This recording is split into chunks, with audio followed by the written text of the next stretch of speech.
Pour bien s'entendre, il faut bien s'écouter. Rendez-vous sur M, la petite radio du Grand Maghreb.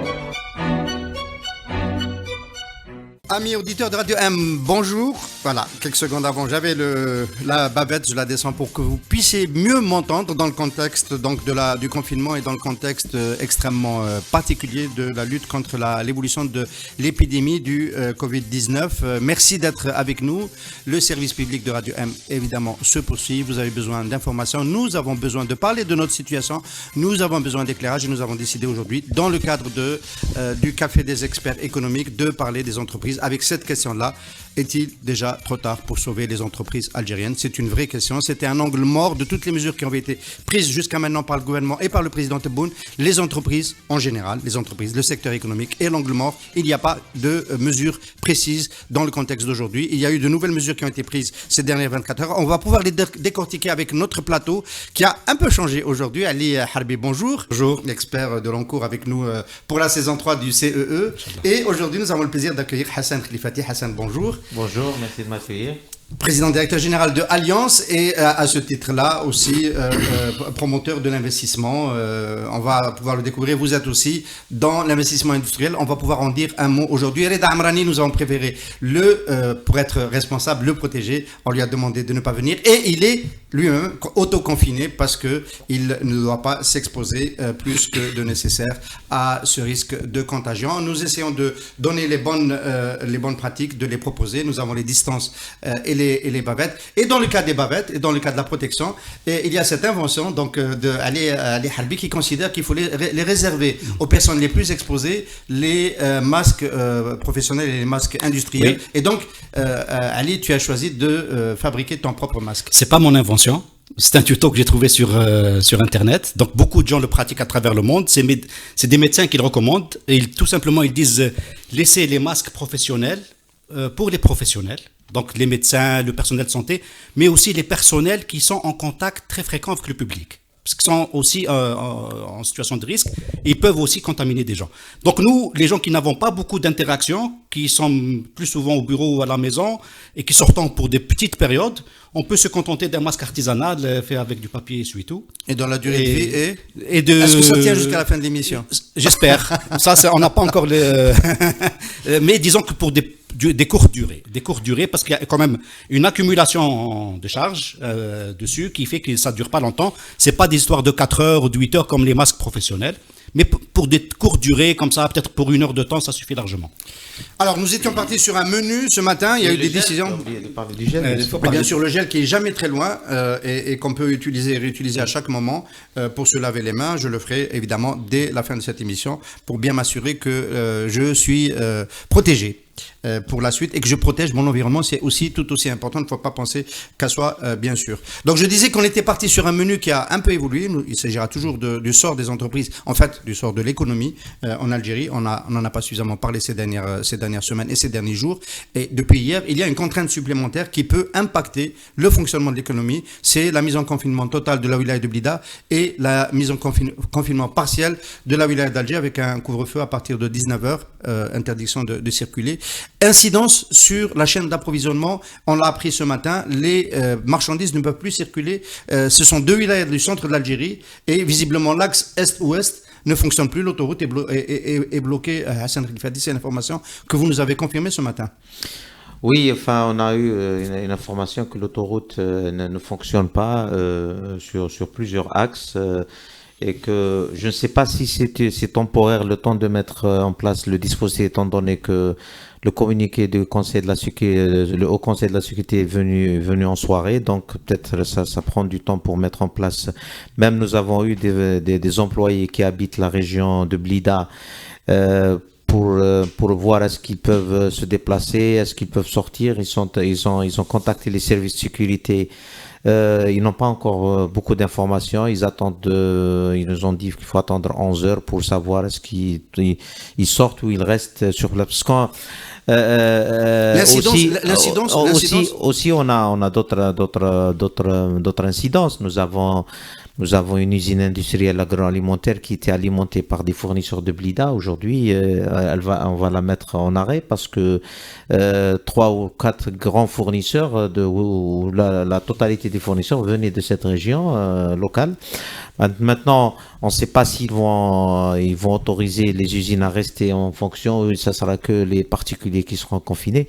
On attend pour voir un peu plus l'évolution, mais il y aura beaucoup d'incidents. C'est-à-dire si on ferme cette usine, c'est 200 emplois qui seront fermés, qui seront mis en chômage technique. C'est-à-dire, on ne parle plus de 50%. Après, chômage technique, congés sans solde, consommer des congés, ça, on va adapter la situation au fur et à mesure, étant donné qu'aujourd'hui, beaucoup d'entreprises ils sont vraiment en difficulté. Ali Halbi, est-ce qu'on a quand même un peu le sentiment qu'il y a des mesures qui ont été prises mais qui n'ont pas encore été réfléchies. On ne sait pas comment elles sont déclinées. À chacun ses soucis. Hein. En Europe, le confinement, le souci, c'est est-ce qu'un jogger qui a envie de se dégourdir les jambes, il a le droit d'aller à 2 km chez lui ou plus loin.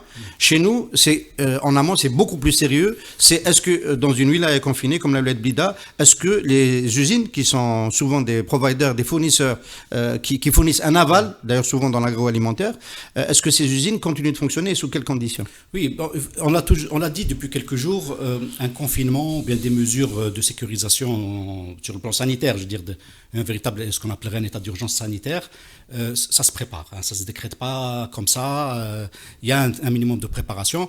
L'impact évidemment sur Blida, sur Alger, puisque les économies locales sont très connectées, mais aussi sur le reste du pays, parce que tous les commerces sont fermés.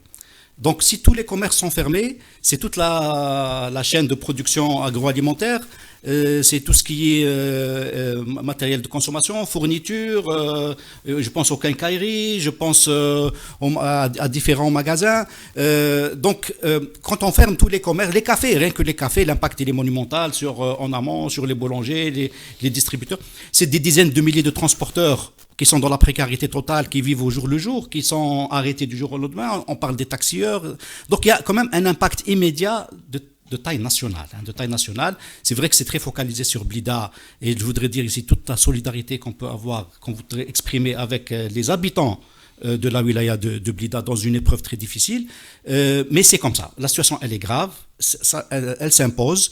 Il faut s'attendre peut-être, je dis bien peut-être, que ce soit étendu à d'autres wilayas. Donc, c'est pas que Blida que ça va passer, c'est-à-dire la situation, il y a plus de choses qui vont arriver devant nous que des choses qui sont passées. Hein. Donc là, il faut qu'on soit très conscient de ça. Quoi, le point d'équilibre, c'est quoi? Parce que là, on a le sentiment qu'on tatillonne, on improvise. Alors, le point d'équilibre, c'est qu'aujourd'hui, les choses sont posées. Les choses sont posées. Si on doit confiner, voilà comment ça va se passer.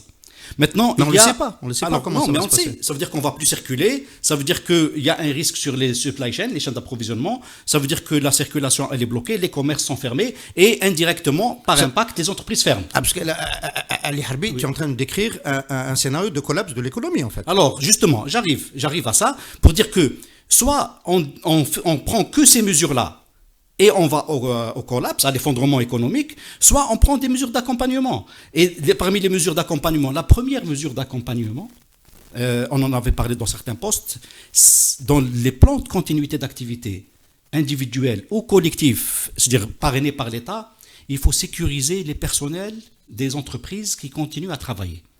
On ne peut pas dire qu'on va juste fermer. Dans la mesure du possible, et là aussi l'État doit fournir des mesures d'accompagnement comme les autorisations de circuler, etc., pour que des entreprises puissent continuer à activer dans des conditions de sécurité sanitaire des personnels. On ne peut pas dire « Ah, il faut que telle entreprise continue » sans qu'on prenne des mesures pour ce personnel-là. Sinon, on les envoie quoi? On les envoie au suicide. Et ça doit être la responsabilité de qui? De l'employeur, de l'État? Je donne un exemple. Des deux. Je donne un exemple.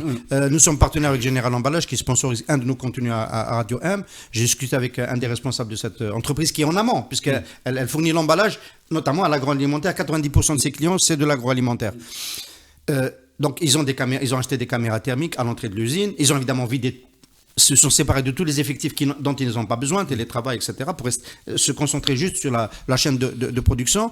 Ils ont masque, systématiquement ces mesures-là, un suivi médical.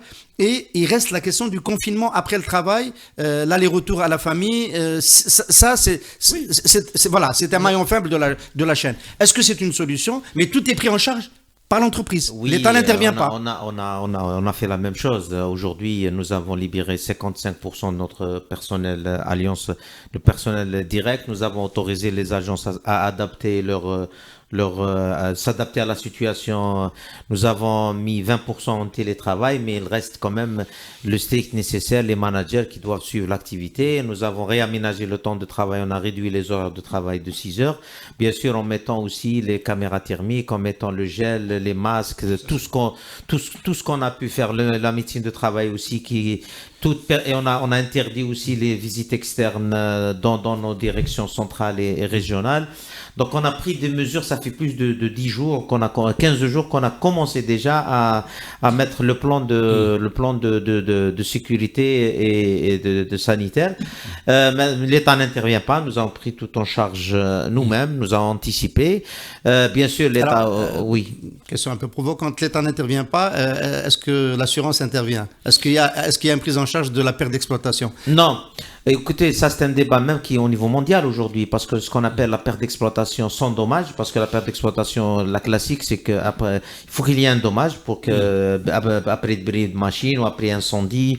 Donc aujourd'hui, ça n'existe pas, même au niveau. Et si l'État décrète l'urgence sanitaire, est-ce que ça change quelque chose au niveau de la couverture? Non, ça ne change rien. Ça ne change rien parce que c'est pas un produit qui existe en Algérie. Même l'état de catastrophe naturelle n'existe pas. Dans ce cas-là précis, n'oubliez pas que le dispositif catastrophe naturelle algérien, il est adossé à un pool mondial. Donc on peut pas leur dire oui, nous considérons que c'est la catastrophe naturelle, ils vont pas vous rembourser. Donc, ils ne vont pas marcher, surtout les réassureurs français et internationaux. Donc ça ne sert à rien de prendre cette décision.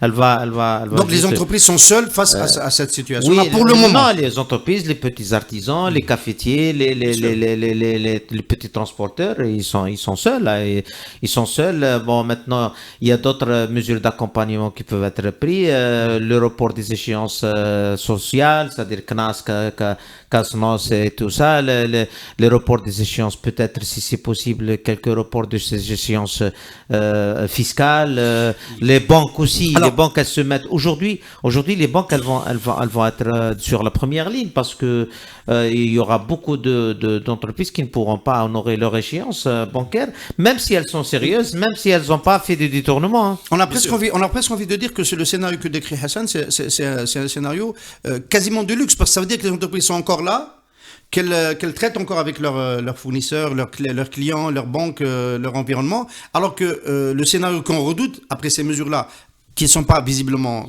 complètement pensés dans les détails, c'est qu'il y ait une rupture des chaînes d'approvisionnement et que nous soyons devant demain des émeutes de la faim, parce qu'on ne pourra plus approvisionner. Bon, moi, je parlais la pizza, vous, dans le groupe Alliance, vous produisez aussi, vous êtes aussi industriel, pas seulement dans le service, avec un produit. La pizza réfrigérée.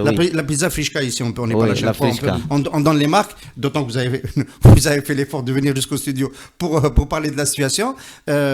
Est-ce que vous allez pouvoir continuer à fournir? On prend un produit. Non, je pense on sera obligé de s'arrêter, de libérer 250 personnes parce que la chaîne d'approvisionnement, elle va être rompue étant donné Hassan, alors même que c'est pas de la publicité, que c'est le type de produit dont on pourrait avoir besoin dans une situation de confinement. Puisqu'on ne peut pas manger dehors. Bien sûr.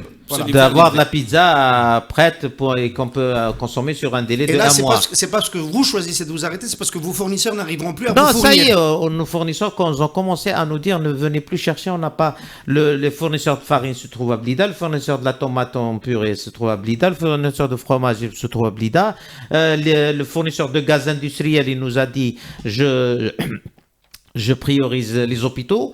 Le fournisseur de margarine, il a dit je ne peux plus vous fournir. Donc, parce que même ceux qui peuvent fournir, ils ont peur de sanctions de la direction du commerce. Donc, ils disent qu'on dirige toute notre production vers le grand public. Donc, toute la chaîne d'approvisionnement, elle est en train d'être rompue. Hein. Est-ce que c'est pas quand même le premier risque, avant d'aller plus loin, parce qu'on va parler du reste, on va parler des entreprises, mais le premier risque, est-ce que c'est pas celui de la rupture? Attends, non. Il y a 3 risques. Le premier risque, il ne faut pas perdre... Il est sanitaire. Eh bien oui, évidemment. Je me permets de le souligner encore une fois. C'est très bien, merci. C'est d'abord un risque sanitaire. C'est-à-dire qu'il faut, si les gens restent à travailler, qu'ils ne sont pas confinés chez eux, il faut les sécuriser. Ça, c'est une responsabilité première à la fois de l'entreprise, Je dois assumer ma responsabilité. Si les gens continuent à venir travailler, je dois absolument les sécuriser. Le deuxième, il est du ressort de l'État. C'est ce qu'on fait. Hein. Absolument, Hassan. Mais le deuxième, la responsabilité de l'État, c'est aussi de sécuriser les trajets, les trajectoires des gens. Parce que à l'emporte-pièce, 24 heures, c'est pas grave, je crois que le dispositif va s'affiner les jours qui viennent, mais on peut pas dire juste que la route elle est fermée, vous passez pas, il faut mettre en place un mécanisme qui permet de transporter les gens. Il faut bien qu'ils viennent travailler. Et de les approvisionner. Et qu'ils puissent donc rentrer chez eux, aller et revenir sur des chemins, etc. Donc il y a d'abord une sécurisation des personnels. Le deuxième risque, il est lié au supply chain. Effectivement, donc, la sécurisation des supply chain, ça veut dire qu'il faut aussi tracer des chemins autorisés par l'État pour qu'entre fournisseurs et clients, les gens puissent continuer à travailler. Parce que si je dis les industriels restent, mais que, par exemple... Pas tous les industriels, d'ailleurs. Peut-être l'électronique, la téléphonie, tout ce qui peut s'arrêter. Oui. Il faut s'arrêter. Voilà, on n'a pas besoin d'acheter un climatiseur ou un four à micro-ondes dans les semaines qui viennent. Non, je ne pense pas qu'il faut approcher les choses comme ça. Il faut approcher les choses par risque géographique. Je m'explique. C'est dans les zones où il y a un plus grand risque qu'on doit avoir un plus grand niveau de confinement. Donc, ce n'est pas une question de secteur. C'est-à-dire, moi, on se place déjà dans la situation où ça va passer au niveau national, parce qu'il ne faut pas se cacher la vérité. Oui, mais il y a des wilayas qui sont encore à zéro, contaminés, etc. Moi, je débarque dans une wilaya zéro contaminé, 0 cas, je leur dis, vous arrêtez une usine d'électroménager. C'est-à-dire qu'il faut qu'on soit gradué quand même, d'accord? Donc, ce n'est pas une approche sectorielle pour dire, j'arrête l'électroménager. Je dis qu'à Alger, je ne sais pas combien il y a de cas, pour parler franchement. En fait, c'est ça. Je ne sais pas combien il y a de cas. Donc, ça doit être draconien à Alger. On ferme tel ou tel parce que c'est Alger et qu'on ne sait pas combien il y a de cas qui circulent à Alger. Donc, l'approche, elle est plutôt géographique liée au foyer de contamination. Donc, le deuxième problème, c'est la sécurisation des supply chains. Et effectivement, on peut être amené à des situations de fermeture parce qu'on a des cassures de supply chain.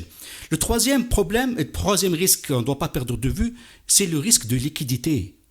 Parce que du jour au lendemain, les gens ne vont pas payer, les clients ne vont pas payer les fournisseurs, les gens ne vont pas rembourser les banques, les gens vont être en rupture de ressources parce que nous, on a toujours un peu comme ça une vision couche moyenne où des gens ont un salaire ou un revenu plus ou moins assuré, ils ont peut-être un mois d'économie, mais la majorité de la population, elle vit au jour le jour. Il faut dire la vérité.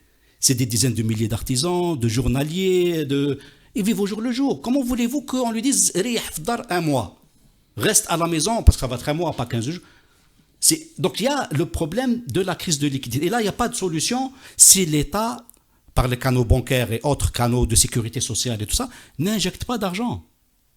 Si l'État n'injecte pas d'argent, on va avoir de grands soucis. Et je rejoins Hassan là-dessus, juste une minute, pour dire qu'avant d'injecter l'argent, il y a d'abord la question du report des échéances. C'est-à-dire les échéances fiscales, parafiscales et des échéances bancaires pour les entreprises. Parce que c'est le premier geste que doit faire l'État. Je ne comprends pas que ça n'ait pas été fait il y a 2 jours dans le cadre qu'on a reporté ça sur la prochaine loi de finances comme complémentaire, alors que c'était une mesure pour rassurer la population immédiate. Pour dire, nous, l'État, on ne va pas prélever tout de suite les cotisations patronales, les cotisations des personnes aussi, des salariés, parce qu'il ne faut pas prélever aussi. Si je ne prélève pas au patron, je ne prélève pas aux salariés non plus. Et les casnos et les impôts. Décaler tout ça de 6 mois, clairement, franchement, ça va pour 6 mois. Comme la Tunisie. Hein. Voilà. On décale tout de 6 mois, franchement. C'est un premier geste. Mais il faut dire la vérité, il est très insuffisant. Il faudra injecter de l'argent. On pourra en reparler dans un moment si tu veux. Il faut qu'on alimente l'économie en argent frais parce que les mécanismes purement économiques, je dirais, naturels entre clients, fournisseurs, patrons, salariés... Je voulais juste apprendre un peu des nouvelles du premier mécanisme. Est-ce que les entreprises, entre elles, déjà, arrivent à maintenir un niveau de solidarité suffisant ou est-ce que c'est déjà, entre guillemets, la guerre, on bloque la trésorerie telle qu'elle est, on ne va pas payer ses fournisseurs, et on va subir la même chose de chez ses clients. Est-ce qu'il n'y a pas de facto des prises de mesures qui font que c'est déjà... La liquidité, la crise de liquidité a été aggravée par les attitudes préventives, le stockage de trésorerie, entre guillemets. Est-ce que c'est pas déjà le cas? Déjà, ça a commencé il y a une année que la rétention, les difficultés ont commencé déjà depuis 2 ou 3 ans avec l'annulation de pas mal de projets publics et maintenant, et ça fait une année que l'État lui-même ne paye pas ses dettes aux Est-ce que c'est pas la première mesure que vous avez demandé de payer tous ces arriérés? Oui, ça peut être. Maintenant, c'est vrai que les entreprises, elles sont rentrées dans ce cycle de rétention de trésorerie parce que chacun ne paye pas l'autre. Il dit que je ne sais pas comment ça. Maintenant, cette épidémie ou cette pandémie devient un prétexte et ça risque d'accélérer l'assèchement et ça va casser s'il n'y aura pas une intervention franche des autorités publiques et monétaires, surtout monétaires, parce que aujourd'hui, c'est vrai que la Banque d'Algérie elle a pris une ou deux mesures, mais qui n'ont pas d'impact réel sur le terrain. Je vais en profiter juste, Hassan, je t'arrête 2 secondes pour lancer un message ici. Monsieur Saad Abrab, pour lequel nous avons beaucoup de respect, grand industriel, etc., a proposé d'aider les Algériens pour le COVID, la campagne Covid-19. Moi, je vais lui lancer un message. Aidez d'abord vos fournisseurs, vos petits fournisseurs qui ont des créances sur Cévital depuis longtemps et qui n'ont pas été payés. Cévital a été sponsor du CEE l'année dernière.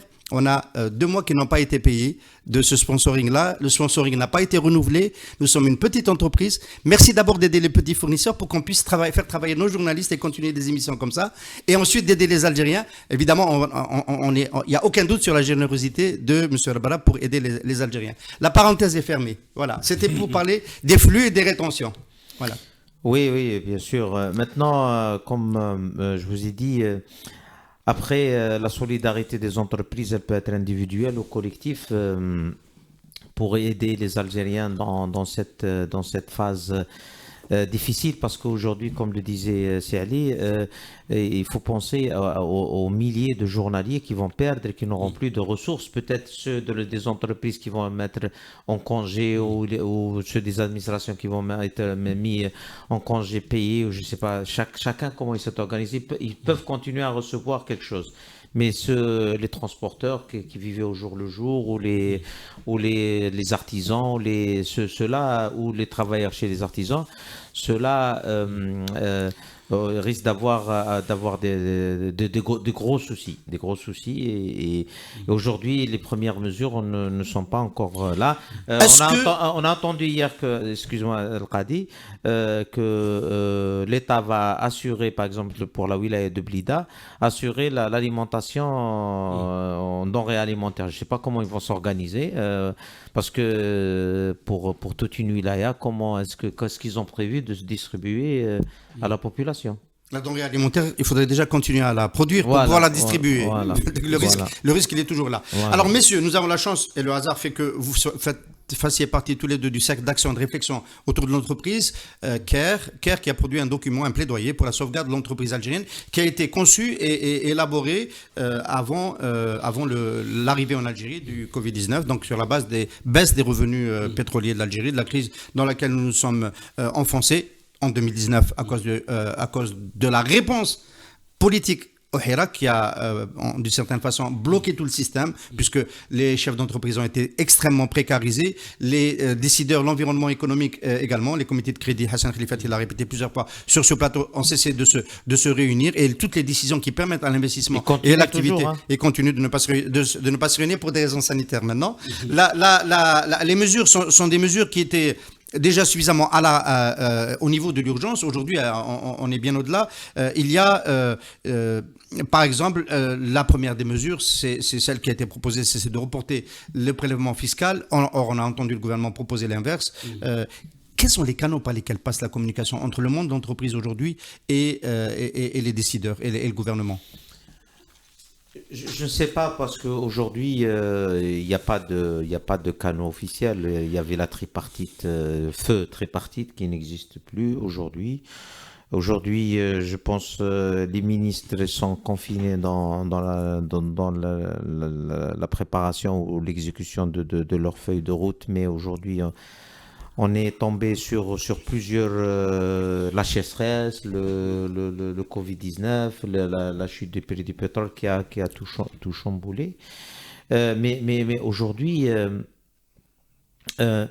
moi j'ai l'impression, bon, c'est une impression personnelle, c'est que on ramène tout aux crédits qui ont été pris par certains chefs d'entreprise qui sont aujourd'hui en prison. On oublie qu'il y a des centaines de milliers de PME sérieuses qui prennent des petits crédits, qui les remboursent, qui créent de la valeur, qui ont des emplois, qui participent à la cohésion sociale et qui créent des services et du bien. Parce que c'est vrai que quand le président de la République parle de 1200 milliards qui ont été pris par un certain nombre de chefs d'entreprise, oui, il a raison, cet argent doit rentrer. Il a raison, par tous les moyens, je suis tout à fait d'accord avec lui. Mais au-delà de cet argent, il y a des centaines de milliers de petites entreprises, de TPE, d'artisans qui ont pris des petits crédits mais qui font fonctionner l'entreprise. Et ceux-là, on doit les protéger. On doit continuer à les alimenter parce qu'eux-mêmes, ils alimentent le circuit bancaire. Et ce qui me fait peur, c'est que à cause comme on l'a toujours dit, à cause de certains chauffards, on va fermer l'autoroute. Non, il faut sanctionner ces chauffards, mais il faut laisser l'autoroute fonctionner. Les banques doivent continuer à alimenter les... Et c'est pour ça, moi, je demande, enfin, quand j'ai eu des rencontres avec des officiels du gouvernement, j'ai dit, écoutez, il faut réunir la communauté bancaire, le ministère des Finances, la Banque d'Algérie, il faut les rassurer, il faut les protéger, les banquiers. C'est humain ce qu'ils font aujourd'hui, qu'ils se réunissent plus, ils ont peur. Ils ont fonctionné dans un autre système où certaines choses étaient permises. Maintenant, on le reproche, ou on a reproché à certains d'eux. Ils vous disent, moi, je ne prends pas le risque. J'ai dit, ils ont peur. Il faut les rassurer, il faut leur dire, écoutez, appliquez la loi, mais continuez parce qu'il ne faut pas casser l'économie. Il faut pas. Aujourd'hui, vous savez, ce matin, ce qui s'est passé aux États-Unis ce matin. Trump, il a dit, entre le confinement et l'économie, j'ai choisi l'économie. Je ne dois pas casser l'économie américaine. Même si je dois me perdre des centaines de milliers on sait que Trump a un côté malthusien, un peu comme Boris Johnson, non, et comme Bolsonaro, oui, c'est-à-dire se séparer des sélections naturelles, se séparer des Américains faibles, ça ne le gêne pas beaucoup. Non, la moralité de la chose, c'est que l'économie, c'est important. Il ne faut pas qu'on casse l'économie. Après, bien sûr, on ne peut pas être ultra-libéral comme Trump ou Johnson, je suis d'accord avec vous, c'est que chacun doit... Mais il ne faut pas on oublie l'entreprise, ou comme tu l'as dit au départ, je suppose, ça soit l'angle mort ou le parent pauvre. L'entreprise, elle sert à alimenter ce pays en biens et services et créer de la valeur, à créer des emplois et à servir à stabiliser la cohésion sociale. Donc il ne faut pas qu'on l'oublie. L'entreprise, elle est importante. C'est vrai que notre gouvernement fait face à une situation très complexe avec la conjonction de plusieurs facteurs qui ne sont pas très favorables. Mais aussi, il ne faut pas qu'on oublie l'entreprise. Allez, une question précise. On va se mettre sur le meilleur scénario, celui où les Algériens sont responsables. Ils s'autoconfinent, même dans les wilayas où ce n'est pas complètement obligatoire. On arrive à maintenir une activité en protégeant les personnels qui viennent, les activités essentielles. Celui du service public radio est, de mon point de vue, une activité essentielle pour continuer à informer les Algériens, parce qu'il y en a qui vont nous écrire sur les commentaires, vous devriez déjà vous confiner vous-même, et je préfère leur répondre à l'avance. On est dans ce scénario optimal. Après, il va y avoir un problème de liquidité parce que les entreprises ne vont pas trouver de l'argent pour fonctionner. Voilà. On va fournir quelqu'un qui fait du carton, quelqu'un qui fait un produit agroalimentaire, il ne va pas trouver d'argent. Ça ne va plus circuler cet argent-là. Donc, on se retourne du côté des banques pour rester sur le sujet que Hassan a évoqué.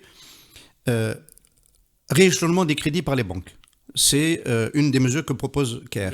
Elle doit être immédiate. Voilà, c'est à ça que je voulais aller. C'est pour maintenant. C'est pour maintenant, voilà. Il y a des mesures qui ont... Rééchelonnement, ça c'est une décision politique qui doit se passer au niveau de la politique monétaire, la Banque d'Algérie, absolument. Le gouvernement. Aujourd'hui déjà, par rapport au contexte à la fois économique, on a une couche économique d'avant, avant la crise Covid-19, plus la couche Covid-19, donc on a une double crise, d'accord, sanitaire, économique, une double crise économique. Plus la chute du prix du pétrole, la crise, voilà, plus le sanitaire, donc on a plusieurs couches qui consolident la couche. Donc il y a 2 jours, en Conseil des ministres, il aurait fallu prendre ce genre de mesures-là, pour dire, on crée un moratoire fiscal, parafiscal, et on rééchelonne l'endettement des entreprises.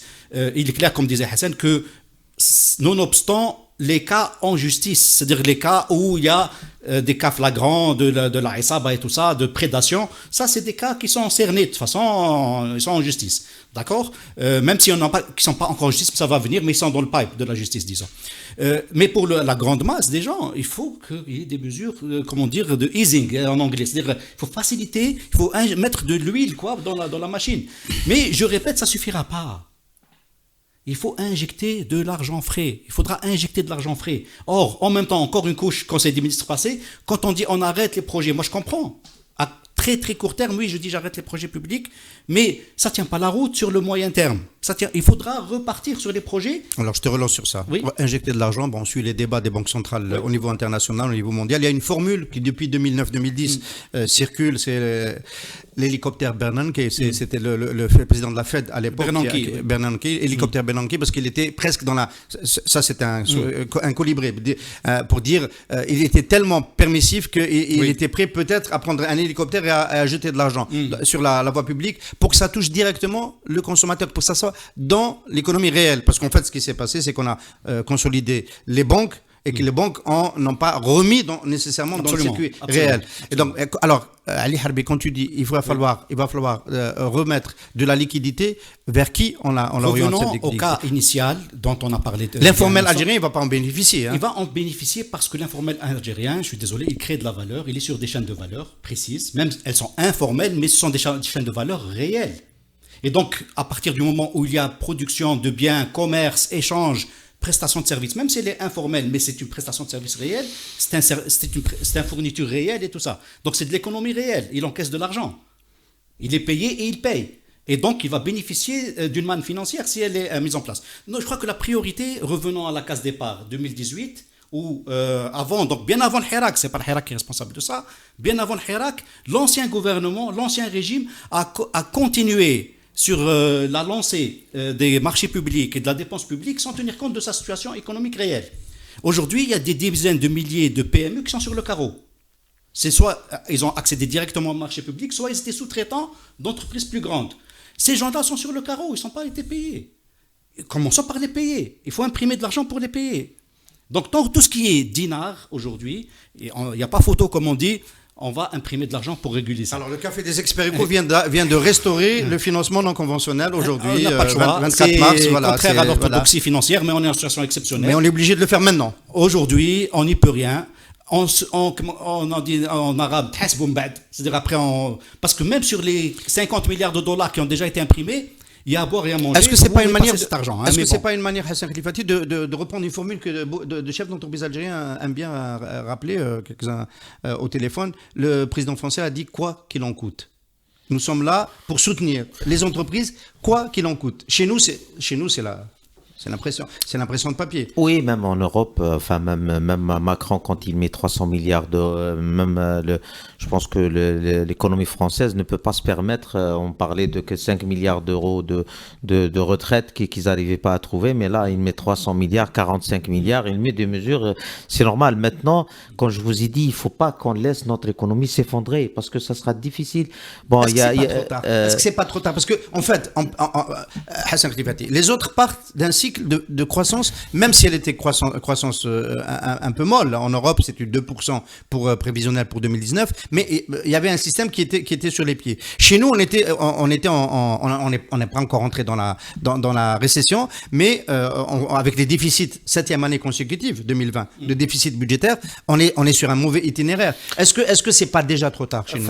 Moi, je pense pas que c'est trop tard, mais je pense que plus on perd du temps, plus ça deviendra plus corsé et plus cher plus tard.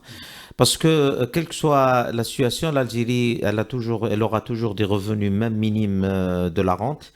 Alors, mais il y aura des gouvernements qui seront obligés de prendre des décisions très difficiles, notamment dans les subventions sur certains budgets, revoir certains budgets de fonctionnement de certains. Donc, le train de vie de l'État.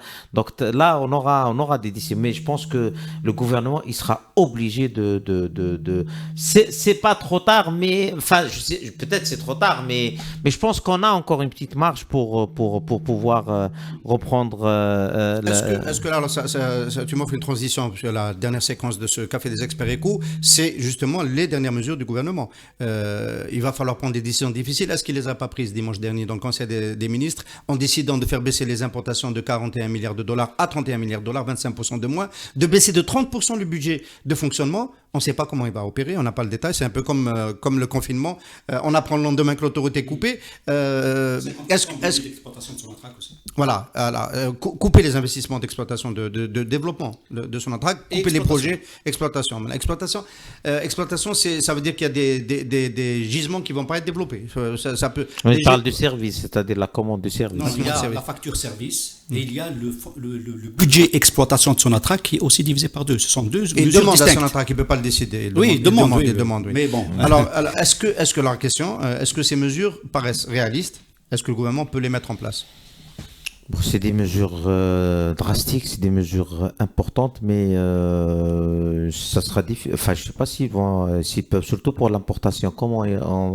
Sauf si on va interdire l'importation de certains produits, carrément. Mais quid de nos accords internationaux, quid après aussi, il y a un autre problème.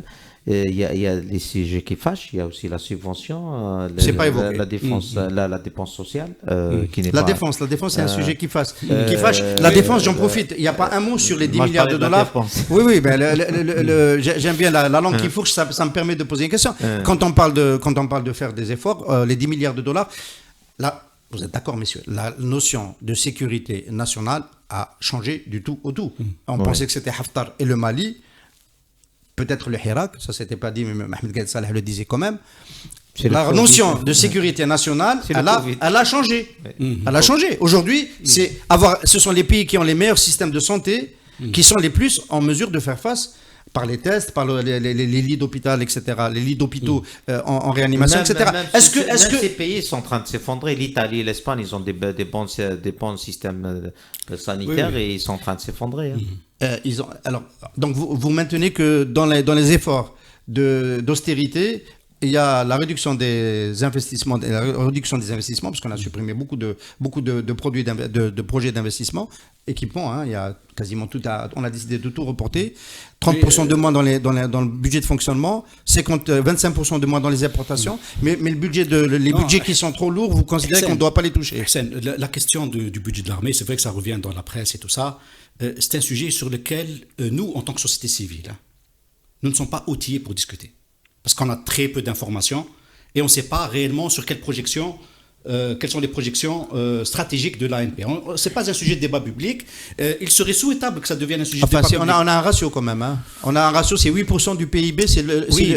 Les dépenses militaires, c'est 8% du PIB. C'est le plus élevé de la zone MENA. Oui, mais il y a des conditions qui justifient ça. C'est pour ça que je dis on n'est pas outillé pour en parler. Mais pour revenir aux autres éléments... Farhat Itali, on parlait plus facilement quand il était consultant ici. Oui, mais... Il était plus à l'aise pour en parler, pourtant c'était l'ami des militaires. C'est pas la question d'être ami ou pas ami. La question, c'est que moi, je le dis à mon échelle à moi, je n'ai pas les outils, et je pense que beaucoup de gens qui sont en train de s'exprimer sur ce sujet ne sont pas outillés pour parler de ça. C'est-à-dire qu'il nous faudrait... Moi, je suis partisan, quand on dit Medani, Machi Askaria, moi, j'y crois profondément, sans remettre en cause le rôle prépondérant de l'armée dans un pays en développement comme l'Algérie. Ce qui veut dire que le jour où on arrivera à avoir des mécanismes de contrôle de la dépense de l'armée par le biais parlementaire, etc., on pourra passer à une autre étape pour avoir des éléments d'information. Aujourd'hui, on n'en sait rien du tout. Donc, on ne peut pas dire c'est beaucoup, c'est pas assez, etc. Moi, je voudrais vraiment me concentrer sur d'autres éléments. Les autres éléments sur lesquels je souhaite me concentrer, c'est le fait que moi, je dis oui aux mesures qui ont été prises il y a 2 jours. Mais c'est des mesures de très court terme. On n'ira pas loin avec ça. Parce que dans 6 mois, nous, si on dit on annule les budgets d'équipement public, les projets d'infrastructure, comme on dit en anglais, so what? Et après, dans 6 mois, qu'est-ce qu'on fait? On arrête le développement du pays. Le pétrole sera quand même à $20. Donc, qu'est-ce qu'on fait? C'est pour ça qu'il faut aussi une autre approche du développement lui-même, du financement du développement, je veux dire. Tant qu'on est en train de développer un cadre idéologique qui dit qu'il faut que ce soit l'État, uniquement l'État, le budget de l'État, qui développe l'infrastructure et les services publics, je pense qu'on ne s'en sortira pas dans le contexte dans lequel on est. On n'a pas l'argent pour le faire. Parce que ça nécessite de l'importation, justement, et on ne peut pas bloquer les importations. Il faut imaginer donc des IDE, de l'endettement, on en avait déjà parlé dans notre émission. C'est une autre approche totale du financement du développement. Par contre, parce que l'émission va se terminer, j'avais un message à passer qui est en rapport avec le document de Caire. Il y a un point sur lequel je souhaite vraiment insister. Dans quelques mois, inévitablement, un certain nombre d'entreprises vont être sur le carreau. On n'y peut rien. Ça commence déjà. Voilà. Mais je suis dans quelques mois. Hein. Alors, ça commence déjà. Et je reviens ça, c'est optimiste. Ça. À la notion sérieuse d'un dispositif de sauvegarde. Je ne parle pas des mesures urgentes dont on a parlé ensemble. Je parle d'un dispositif de sauvegarde de moyen terme, c'est-à-dire qu'il soit mis en place sur plusieurs années. L'extension du rôle des fonds de garantie, parce que c'est très important. La sauvegarde de l'entreprise en difficulté, c'est-à-dire qui est en situation quasiment de faillite. Aujourd'hui, est-ce qu'on constate aujourd'hui, c'est que dès qu'une entreprise a des difficultés, c'est les ATD, c'est les fermetures de comptes, c'est les dépôts de chèques, elle se fait bouffer. Elle sort du système bancaire. Elle se fait bouffer. Elle peut plus soumissionner pour les marchés. Parce qu'on va demander l'état fiscal. Exactement. On ne pourra plus soumissionner. Ça veut dire que dès que l'entreprise est en difficulté, en fait, on continue à la tuer. C'est comme le taureau, comme on dit, qui est à genoux. Après, il y a beaucoup de coteaux qui viennent. C'est la même chose. C'est-à-dire qu'il faut qu'on arrête cette logique-là pour qu'on ait un mécanisme où une entreprise qui passe par une période difficile puisse être aidée en fonction de ses fondamentaux qui disent qu'elle est viable pour une entreprise qui n'est pas viable, mais en fonction de ses fondamentaux. Si cette entreprise-là a des bons fondamentaux, un marché, une technologie, un savoir-faire, des choses, il faut pouvoir l'aider. Et là, aujourd'hui, on n'a pas ces dispositifs-là. C'est tout le sens du message de Caire. Oui, mais ça va prendre du temps. Ça, c'est pour le moyen terme, mais on y pense maintenant. Si on n'y pense pas maintenant, après, il sera trop tard. Hassan Khalifati, il y a un projet donc, de construction de l'organisation d'employeurs que tu diriges et qui est en train de se mettre en place. Est-ce qu'il y a des propositions additives par rapport au document de Caire? Est-ce qu'il y a des mesures auxquelles peut-être ce document n'a pas pensé? Non, je pense que le document de Caire, il est complet parce qu'il a été fait après plusieurs concertations, des échanges et des mains expertes. Et je pense qu'il est avec aussi les propositions de Nebni qui se complètent et qui sont pertinentes. Maintenant, notre problème en Algérie, les propositions sont connues. Le problème, c'est que on n'a pas encore défini quel modèle on veut. On est passé par plusieurs périodes, on hésite, on avance, on recule, etc. Et les crises sont là. Aujourd'hui, l'Algérie a eu 20 ans pour réformer son économie. On a dépensé de l'argent sans construire une économie. Les retours de manivelle aujourd'hui, nous les vivons aujourd'hui avec ces effets de ciseaux, baisse de crise mondiale, sanitaire, pandémie mondiale, baisse de prix de pétrole et voilà. Le problème aujourd'hui, c'est que c'est déjà un programme propose pour l'entreprise. C'est déjà un programme. Si on arrive juste à l'appliquer à 50%, c'est déjà, on aurait fait des grands pas. Aujourd'hui, on a un manque de concertation. Aujourd'hui, le gouvernement, il essaye de se battre tout seul dans son coin, mais avec ses modèles et ses prismes. Je pense que aujourd'hui, l'entreprise ne peut pas rester dans un angle mort, l'entreprise en général et l'entreprise privée en particulier. Qu'est-ce qui pourrait se passer qui serait un électrochoc? Parce que souvent, ça fonctionne comme ça. Par exemple, une grande faillite d'une entreprise, il y en a déjà dont on pensait qu'elles étaient des champions et qui sont je pense notamment à quelques-unes qui sont attribuées aux oligarques. Qu'est-ce qui peut se passer pour vraiment que ça change l'approche du gouvernement, celui-là où le pays change par rapport à l'entreprise? Je pense que le gouvernement, à mon avis, il doit avoir des chiffres, il doit avoir des informations qu'on n'a pas. Mais aujourd'hui, il est clair que depuis, comme je suis d'accord avec Ali, que la crise, elle vient de loin, hein, elle vient pas de 2019, elle vient de loin. Mais 2019, ça a aggravé les choses. On parle de 1 million de pertes d'emplois qui doivent être constatées dans les comptes de la CNAS notamment. De la CNAS, de la CASNOS, Ces gens-là, maintenant, c'est vrai que la crise politique, avec la peur, avec ce qui s'est passé, les gens avaient peur peut-être, mais à un certain moment, peut-être tout ça va remonter en surface. Au-delà, si le peu d'entreprises qui restent debout, qui essaient de survivre, il va encore mettre la clé sous le paillasson ou porter le drapeau blanc, ça risque la cohésion sociale, ça risque d'être déstabilisé et là, on n'aura peut-être pas assez de temps c'est pour ça, il faut peut-être anticiper dès maintenant, essayer de lancer, de s'inspirer de ces documents qui sont faits, d'une manière professionnelle et de prendre les bonnes mesures. Une dernière question, ça m'a été suscité dans les contacts ces dernières semaines. Quelqu'un s'est rappelé, on finit avec ça, que l'ajustement structurel s'est fait dans un contexte d'hypercrise. En Algérie, on n'avait pas réussi à le faire passer, c'était avec le début de ce qu'on peut appeler la guerre civile. Cessation de paiement, le prix du pétrole nous obligeait à le faire à ce moment-là. Et donc les mesures qu'on n'a pas pu faire passer avant sont passées dans un tel contexte. Mais sur la question, c'est est-ce qu'on n'est pas en train de rentrer dans un contexte similaire? Et là, on n'est pas encore dans la cessation de paiement parce qu'il y a encore 60 milliards de dollars qui nous permettent de ne pas le faire. Mais est-ce que c'est pas, en termes d'opportunité politique, le moment d'engager un ajustement qui serait un auto-ajustement sur le FMI?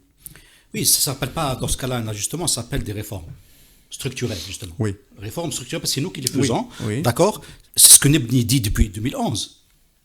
Oui. Faisons nous-mêmes nos réformes avant qu'on nous les impose. Oui. C'est depuis 2011 qu'on dit ça. Peut-être la dernière opportunité maintenant. Alors maintenant, peut-être que c'est le dernier tournant, effectivement. Il ne faut pas le rater. La dernière chance. Voilà. Il faut vraiment engager des réformes structurelles. Il faut aborder la question économique avec un autre angle. Mais là-dessus, je voudrais dire une chose importante.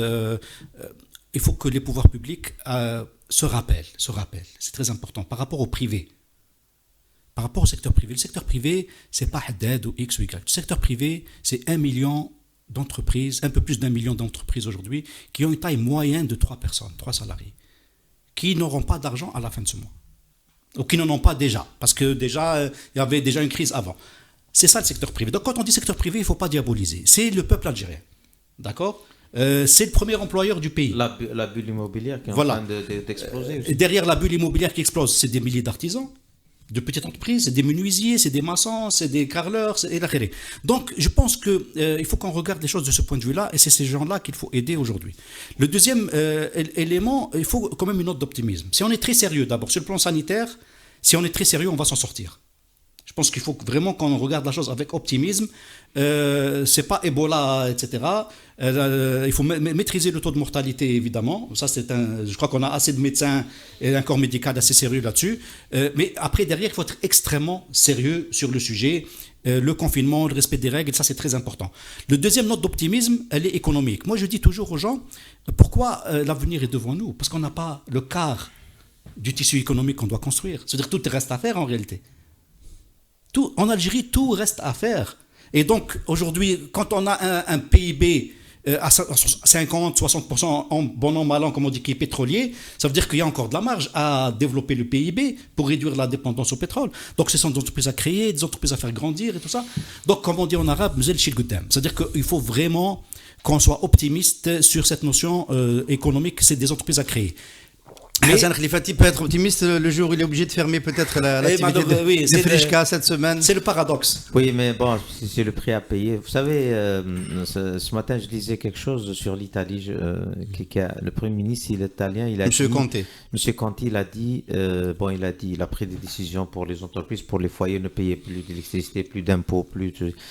Il a dit, on a dû choisir entre sauver l'Italie, sauver son économie. On a choisi le peuple italien. On a choisi de sauver le peuple italien. Donc, c'est-à-dire, si on doit fermer l'usine pour des raisons pour que l'Algérie s'en sorte, c'est pas le plus important pour nous.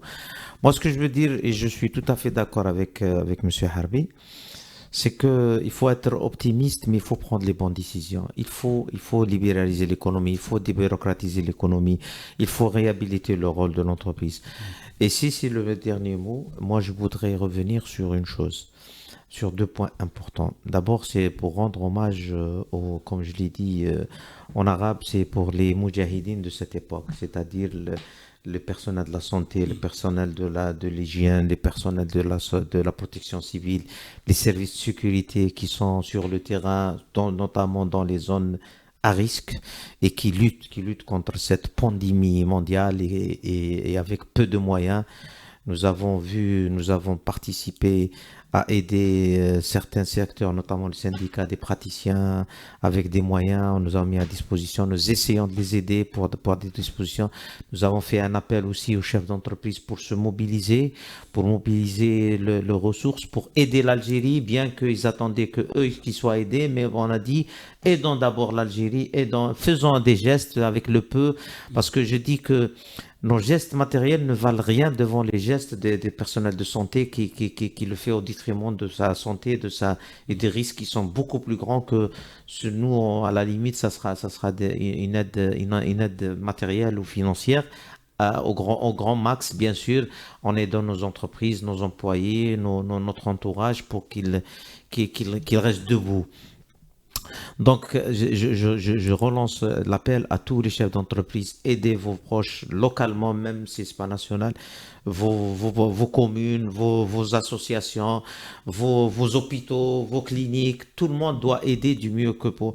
Il y a des gestes. Moi, j'ai reçu un appel du président de la chambre de commerce de Sétif. Il m'a dit, écoute, les opérateurs, ils sont prêts à ramener du matériel médical de Chine, et c'est eux qui le financent. Il faut que l'État nous assure les avions cargo, et qu'elle protège cette opération sous l'aile de l'ambassadeur. Et on a eu d'autres régions où des gens, ils ont mis à disposition des hôtels, des matériels, de l'argent, chacun, il essaie d'aider. Nous sommes en train de suivre l'opération de réhabilitation de l'hôpital de Ain Nsour, qui est en train aujourd'hui, il y a une réunion avec le Wali de Ain Defla pour lancer cette opération avec l'association de Lied Flied. Nous pensons peut-être aussi que l'État pourra mettre en place le fonds d'aide de lutte contre le corona, mais qui va le destiner peut-être pour aider les familles nécessiteuses, les familles de journaliers, ou d'une manière. Je dis qu'aujourd'hui, nous avons une responsabilité. Nous sommes là, je ne vous cache pas qu'on m'a dit pourquoi vous allez sur les plateaux. J'ai dit, mais c'est notre responsabilité, comme les hommes et les femmes de la presse, de toute presse. Parce qu'il faut continuer à informer, il faut continuer à se battre, certainement qu'on prend des risques, mais bon, aujourd'hui, on a vu des présidents de la République avec toutes les mesures de sécurité, et ils ont été contaminés ailleurs. Donc c'est pas en se confinant chez soi qu'on soit. Bien sûr, il faut se protéger, il faut prendre des mesures de sauvegarde et de distanciation sociale. Donc je réitère aussi notre reconnaissance et notre gratitude aux ceux qui sont sur le front, et on leur dit que la nation vous sera reconnaissante, et que les hommes d'affaires, s'il vous plaît, mobilisez-vous avec le peu, avec le beaucoup, l'essentiel, que vous dites que nous sommes là, l'Algérie, parce que si demain on n'aura plus d'Algérie, vous n'aurez pas. On va faire comme le Premier ministre italien, on va donner la priorité au peuple algérien. Voilà. Merci beaucoup pour ce message qui nous ramène à nos devoirs, Hassan Khalifati, de solidarité, chacun là où il est, chacun dans son poste, chacun avec ce qu'il peut apporter avec sa compétence, sa bonne volonté, son énergie. Nous, à Radio M, nous passons en mode mission de service public. Nous allons lancer un nouveau magazine qui ouvre la parole, qui donne la parole pour la première fois aux Algériens, qui pourront intervenir directement sur notre antenne. À partir du début de la semaine prochaine, nous sommes en train de vous préparer cela. Nous nous mettons en mode confinement, mais Maranesh Sektin, ce sera peut-être le nom de cette émission-là. Nous allons continuer à communiquer, à parler, à échanger nos expériences et à diffuser de l'espoir. Parce que c'est en fait ce qu'il y a de plus important. Merci beaucoup d'avoir suivi le Café des Experts Éco. On aura réussi si on récupère Reda Amrani dans 15 jours. Ça, déjà pas mal. Voilà, ça signifierait qu'on est sorti d'affaires. Mais bon, il faudrait peut-être pas exagérer. Juste pour dire que aussi beaucoup de gens essayent Par exemple, nous avons lancé depuis hier Qa'ad fi Darak ou Jaddad Aqdak, c'est-à-dire on a pris, malgré que les moyens de paiement ne sont pas encore, mais pour ceux qu'on peut, à partir d'un mail, on peut lui renouveler son contrat et qu'il soit... Il s'agit du contrat d'assurance, notamment automobile, pour le domaine automobile. Pour essayer pour que les gens bougent le moins possible, même pour les gens de Blida, nous sommes en train de trouver des solutions et on va les annoncer et ça sera dans le cadre de la solidarité nationale. Merci beaucoup. Retrouvez-nous donc sur notre site radio1.info et sur les réseaux sociaux Facebook, Twitter et Instagram. Merci d'avoir été avec nous pour ce numéro du Café des Experts Éco. Merci. Pour bien s'entendre, il faut bien s'écouter. Rendez-vous sur M, la petite radio du Grand Maghreb.